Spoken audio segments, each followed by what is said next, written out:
Okay guys, we are working on our sugar skulls, and I have a non-sugar skull example, but I'm going to show you how to do these steps.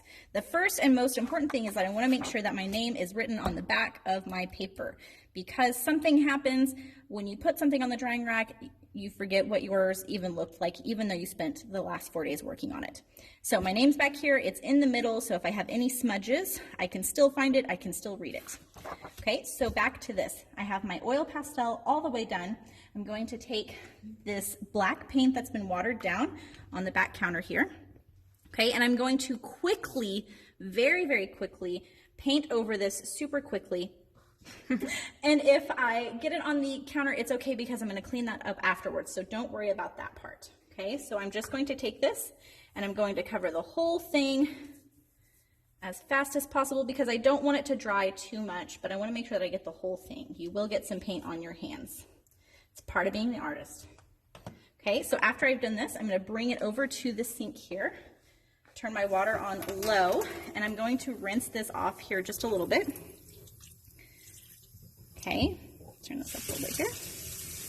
Okay, and you can see that my oil pastel is starting to appear on my paper,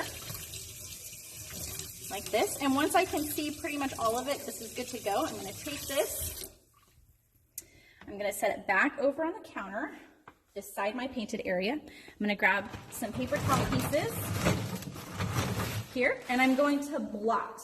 Okay, so blotting is kind of like stamping. I don't want to rub because that's a really good way to break your paper. So I'm just blotting here to get any excess paint off that I don't need. Okay, this is good if you had a hard time lifting some of the paint from your skull. Okay. Okay, and then what I will do is I will take this very carefully off the counter.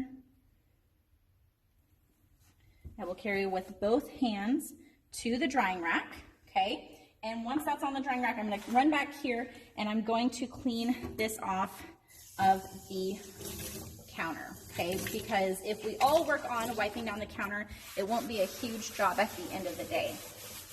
Okay, so I go over it with my sponge a couple of times. And then I want to make sure I dry it off so that when the next person comes up to paint theirs, it won't make their paper too wet. Okay, so I've wiped this off here. I'm going to take my paper towels and use them to dry it off.